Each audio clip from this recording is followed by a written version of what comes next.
go for. Yeah, it's such a shame that he didn't see that, because obviously Vikings would have made the world of difference in that fight. Having +1 already, having 0. And the Ghosts were, fantastic. EMPs were great, but without Vikings, it's going to be pretty difficult there. Upgrades were flowing well as well. Had a 4th command center building ready for the middle of the map, but didn't work out too good. Yeah, it was unfortunate. It's hard to see that kind of force crushed so convincingly, but really, when there are Colossus in the mix, what do? There's nothing you can do. You go for the charge towards him if possible, but if you're already surrounded by chargelets and you're already being hit by force fields, you can't get close enough. Indeed. I wonder what map that SarenS is going to choose next. Maybe Shakur's Plateau. That may be a nice map choice for Terran here against Protoss. Very defensive map. As long as you can defend well against any Colossus timings, it's usually going to pan out quite nicely as the game goes on. So, yeah, I've also got confirmation that Rhett did break the 110 drone mark in his previous game, which I think might be a personal record for him. It's pretty good. Very, very drone heavy. Yeah, I'd certainly say so. Let's have a look at the groups, see what else has been done so far. So Rhett has advanced in his group anyway, going 2-0. Mers is out. Thorzane and Nama fighting in the middle. They actually have to play against each other next. Very similar scenario to what we're experiencing in this group with Genius and SarenS as well. So that may be a little bit tough there for Nama, going up against the giant of Thorzane. Oh yeah. And I wonder what map that SarenS is going to choose. Time to invite when ready as we get this game underway. And as mentioned before, we are going to be going on to a break after this game. And returning play at 5:30, which is exactly 1 hour and 10 minutes from now. So after this series, we will be going into that. And we will be returning with some fantastic games from the other groups. We have Sen versus Dongray Gu to open up that series. Well, that might be the ZVZ of the century. And then also Dabu versus Select and Sen versus Hero, the personal highlight of me there. I think Hero's going to do very well within this tournament. Yes, Hero is performing extremely well thus far. We'll see if he's able to continue with that. We have seen Hero crack in previous tournaments. I'm really hoping that doesn't happen for him this time around.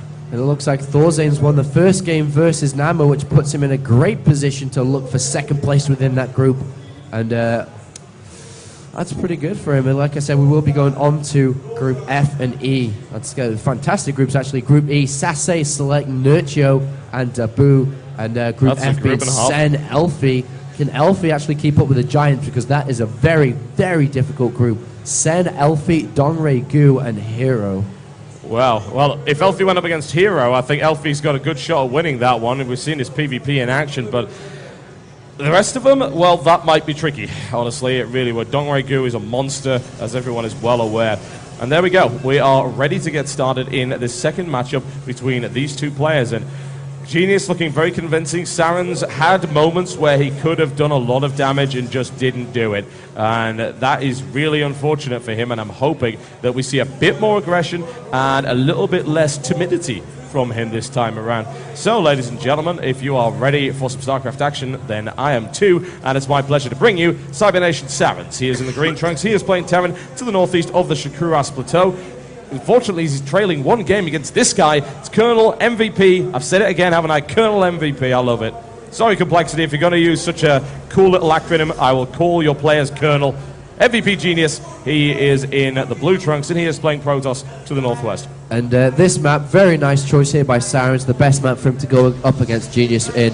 And the reason why it's a very nice map choice is it's a very defensive map. It's going to play in a SarenS macro style. So he's going to be able to go for one barracks gasless expansion very, very easily here. On the other hand, Genius may want to throw aggression into the game right now. There's a lot of different builds you can actually do here to kind of punish one barracks expansion. You can go 3 gateway expansion. You can also go DTs, and Blink Stalkers into the main is very good as well. And another build that's become more popular recently is Warp Prism and 4-gate into an all-in kind of scenario. Yeah, and being already one game up as well, I think there is definitely the possibility that that'll end up happening. It's like, why not? You know, if you're very, very confident against the player, just go for a nice, easy early win, see what happens. And of course, if it doesn't work out, then it's not really a problem. You've got another game to catch up, and the assimilator going down, gateway in the base this time around, and it is certainly a possibility. We'll give us up to a hand. On the other hand, SarenS could pull out something very interesting indeed. If he wants to play passive, I imagine Genius is not going to let him do that. And already we actually see SarenS walling off inside his base with the supply depot, and already Genius is going to know, well, if you throw the supply depot down, you're actually not going to be able to afford the refinery on a regular timing. So he actually doesn't have to worry about a lot of pushes that should be coming in terms of Reaper builds or Marauder expand. So he already can filter the build of SarenS down to one barracks into an expansion. Yeah, absolutely. And then what do you do to that? He's going to take the second gas, and he's putting down the cybernetics score as well. So not indicative of any really aggressive early stuff or any kind of all-in just yet. SarenS scouting and seeing what he finds, which is not a huge amount, but he does know the second gas is being taken, unless, of course, that gets cancelled, which it's not going to be. So SarenS now just in a defensive posture and looking to grab this expansion. So basically what Genius is doing now with the second gas is he can tech at the same time. He can also go ahead and expand. With double gas, you're going to have the highest sentry count. So if there was some form of all-in, that on the Korean server, a lot of this style with the gasless Terran style is that the expansion was, well, not really the expansion put down, but a bunker placed down on the natural, and then you didn't really know if he did expand or not. And then there was that Marine SCV all-in, which kind of forced Protoss players to go into taking the second gas really early here, and then go ahead and be like, all right, sentry heavy count. But right now, we're actually seeing Genius not mining not mining too much from that gas. He has actually mined a bit from it, but he has stopped now, and he's just going to go ahead and expand from it. And meanwhile, he will go back into gas very, very shortly. But also at the same time, play mind games with SarenS. SarenS sees 2 gas. It could be a tech up to a proxy Stargate, could be Blink, could be DTs, and it kind of forces SarenS to think about all these extra options. Yeah, he snuck down a pylon down there as well, which is a good option, honestly. It's not really under all that much threat of being found, especially when Genius has a stalker out in order to prevent that from happening. He'll be sweeping back and forth, seeing what he can find there, and preventing any kind of scout from coming in that general direction. And that gives him an opportunity. It gives him an opportunity to get a little bit aggressive with something one way or the other. And as we saw in the last game, he likes to spread his pylons around the place. He likes to have a lot of aggressive options. And so far from SarenS, 3 barracks, double refinery. So this game is actually gone for the barracks first. And the reason for that is because of the potential aggression. If you go double refinery after second barracks, you're not going to have enough units out. You're going to tech too fast. You're not going to have enough stuff to deal with any pushes. So 3 barracks are a lot more safe. You're going to have more units out overall.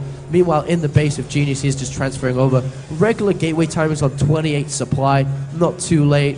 26 is early, 28's okay, 32 and so on is pushing late. So in the middle, meanwhile, robotics facility has been added on, and we should be seeing a scout coming from the observer very shortly. And what is Genius going to do? Is he going to think about taking 3rd and 4th gases very fast?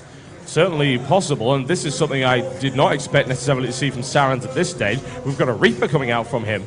Yeah, I mean, the Reaper's basically going to come out and scout for him. Yep. Doesn't want to waste money on a scan instead of a mule. So the Reaper's going to be a nice little addition where he can pop into the base and be like, all right, this is what you're doing here. He may actually send it all the way around the map to go check the gases, more importantly, of Genius, because that's the most important thing to scout with right now.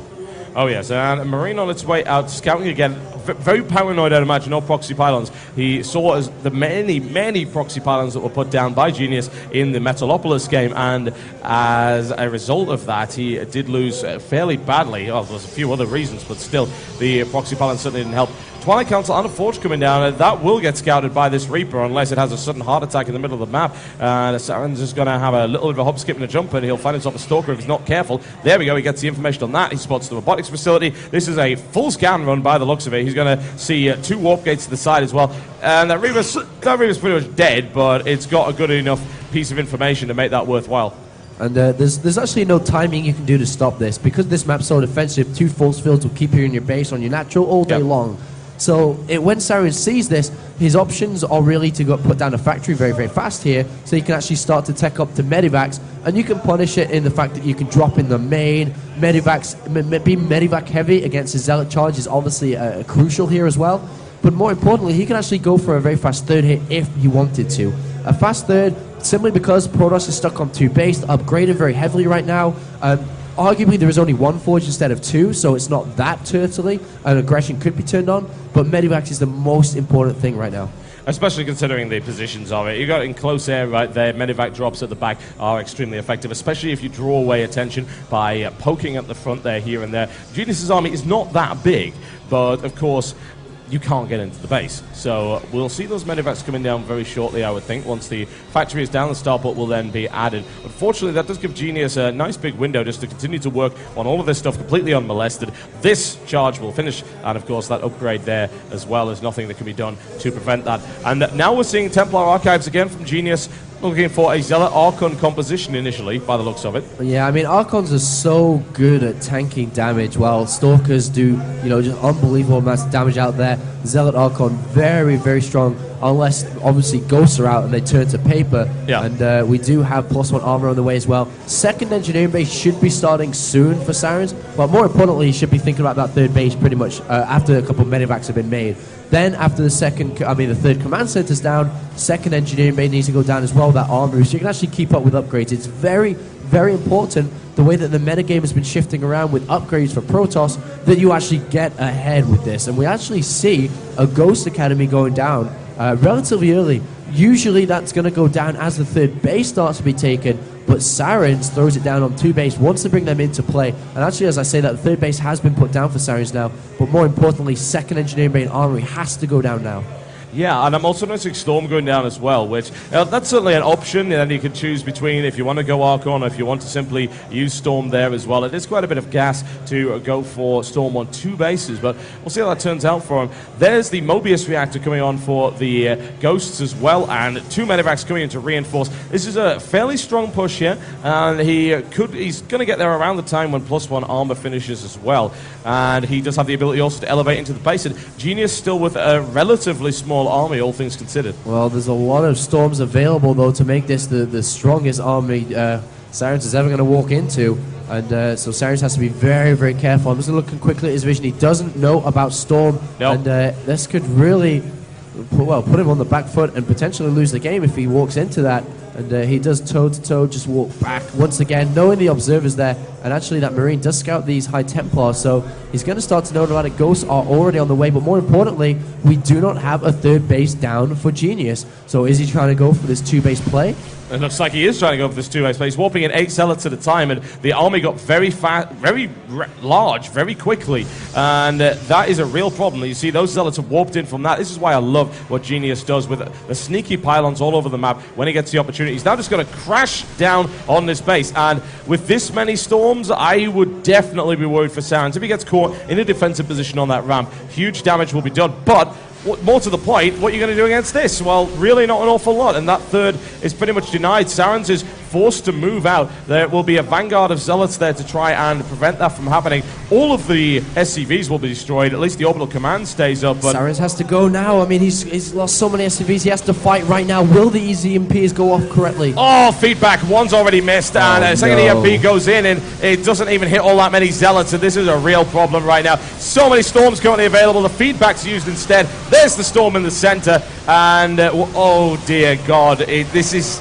if I was still a Terran player, this would upset me. This is unhealthy to watch right now. Getting heart attacks as a Terran. Myself do a lot of Terran, but this is very difficult to watch. 6, 7 more Zealots get warped in, and all of a sudden the gateway count that has just gone so high. 8 gateways just warping in units over units, +2 armor. SarenS is in a world of trouble. A world of trouble is one way of putting it, certainly. I don't think there's any way you're going to stop that. Oh, look, a Nexus once again. Genius says, absolutely not. You are not of my level. And GG, there you go. And that was an exceptional piece of 2-base performance there from Genius. And SarenS still looking overly cautious, not really able to get any harassment in. And that time we got the Ghosts out too late to even help. So there you go. Genius is a beast, let's be honest. Indeed, he's a very, very good player, and I think that's going to put him through now as second place. Yeah. I'm pretty sure that will do, as now SarenS will be 1-2, Genius 2-1, and of course Cypher playing against Death Angel. Though, yeah, it's definitely, that's how it's going down. So Genius is going to advance with Cypher for sure, and over in the other group, it's still going on. So I'm just going to quickly look at Thorzane. Thorzane's profile, get a live update of that. Yeah, let's have a look and see what he's doing. He's still in the second game. So there was some major spooning going on, apparently, so I was told. So. Oh, actually, so he wins the first one. So I think that's it. He's just won the first game there against Nama. Second game is still going on for sure.